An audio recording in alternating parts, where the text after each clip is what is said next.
Well, hello, tackle tacticianers. Hey, on this episode, I'm going to show you how I put the scales on our spinnerbaits. This one here, if you take a look, it's kind of see if it'll focus in. There we go. Sorry, I got the camera in the way, so it's kind of tough to do. But it's a simple little process. Basically, I've got two different ways to do it. You can do this with spinnerbaits, buzzbaits. You can do your jigs. You can do crankbaits. This here, I just made a quick little apparatus. I took some material, stretched it across, wanted kind of a little limp, so a little loose, so that way when you take it, and you can take the spinnerbait or jig, whatever, and when you hold it up, you can put a little tension on there. If it's too tight, it don't wrap around the sides, or you don't get that good of an effect. You can also, just like I did here, I've made one with some old arrow shafts, aluminum arrow shafts on a board. I can move it inside if I want to do smaller or a little larger runs, whatever. Then I've got a really long board that I use my magnet, and I put my spinnerbait jigs on, or I'll get here in a minute. I'll put my spinnerbait heads or buzzbait heads or jig heads on the magnet, and then I'll hold it up against the flat side there on the back side, and I'll spray my scales just like on a crankbait. You can take the crankbait, push it up against there, and I've got the tape on there, so if you want a straight line, you want to try to keep it in a certain area, whatever, or you can actually do a little pattern. Take your tape or stencil and tape it to that, and then pull it up against there, boom, and shoot your crankbait. And that way, that's got that done. You can do both sides. You can do the top. If you do a different kind of mesh, you can do the bottom. Well, any kind of a crazy pattern you want to use. But pull this out of the way there, and this is how it is. This is fairly simple. We're just going to do. This is only you do one at a time. You could do multiples if you want, but normally what I'll do is I'll start off. Hopefully, the compressor won't kick on. I'll start off and I'll put it at an angle a little bit, just so that wraps around the sides a little bit, but also the top.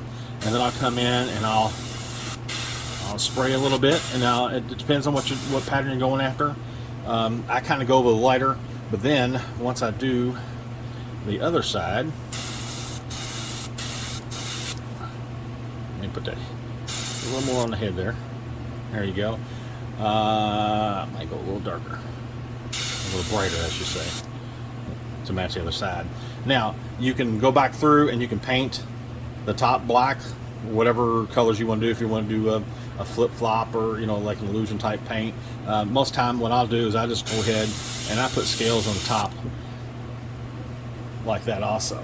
Now once I get to this point, because I'm doing my shad patterns, whatever, you can see I've got it down in here. Well, it doesn't matter, because what I'm going to do is come back over it with my white, and I can work up the sides a little bit. Do my belly.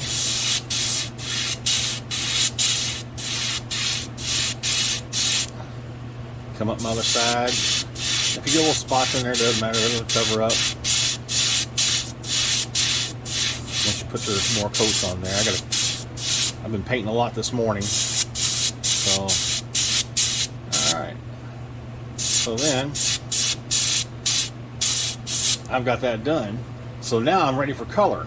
Or what I can do also too is I can come back through and I can shoot my pearl, which I normally do. I'll shoot my pearlized Createx or my Badger pearl white and go over top of that to give it that effect. But before I do that, I'll normally put my color on there. And I try to thin it down a little bit, so I make it more of a transparent. You can use transparent. I also use different colors. Sorry, I'm not ready. This was a last minute, but if you can take a look, I've got my glitters on there. And then of course it's translucent, so my scales still show up. It's kind of hard to tell with the lights. You can see a little blue flash in there. I've got a chartreuse. That one is one of our training classes, so he sprayed a little heavier, but that's fine. And then just like a gray with a pearlescent, a light gray. It looks more blue on the camera, but in person it's kind of hard to tell. But hopefully you get the gist.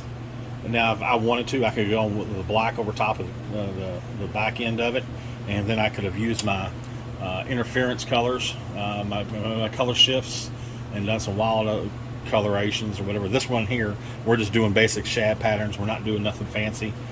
Something quick, teaching the kids in the classes that I put on. So hopefully this kind of helps you, gives you a little rundown on a quick way to do your scales. Or like you see, on this side here, I got my ribbon over here for some funky looking patterns. Now the drawback is it's hard to do multiple colors unless you're sitting there holding that, and if you got two airbrushes going at the same time, you can spray the white and then turn around and spray your other color over top of it if you're wanting red scales, blue scales, what have you, over top of the white. And well, I do that too, but I actually use my transparent colors on that. So that one turned out pretty cool. Like that little pattern there, and just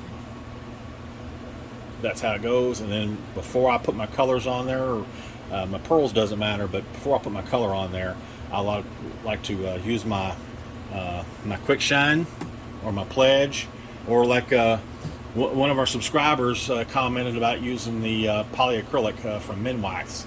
I used to use it. I had a can of it. It lasted me forever. You just got to thin it down a little bit to spray through a finer point on the needle point on your airbrush. But other than that, yeah.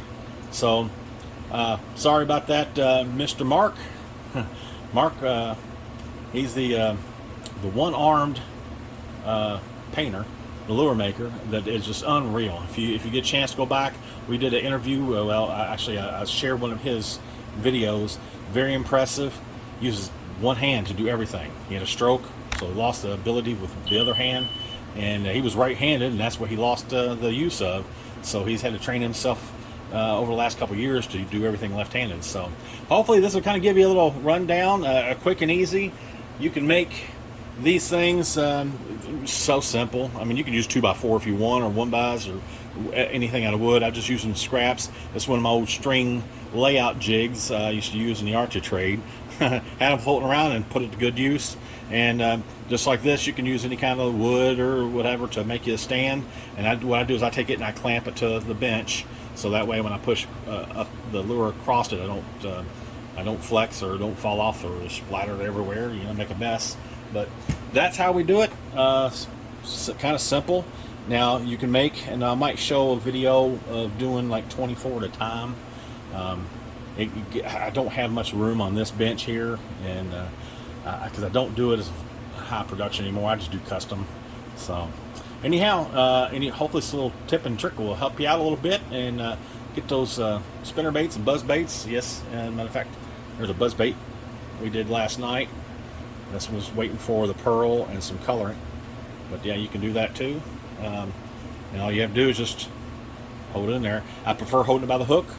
Now, buzz baits you can hold by the wire because they're a little normal heavier wire than what I'm using here. I'm using 32, but depending on the size wire, but it's easier to hold it by the hook itself. You can actually make if you want, you can put them on your magnetic bar. You can line up several, and you can do it, boom, right there.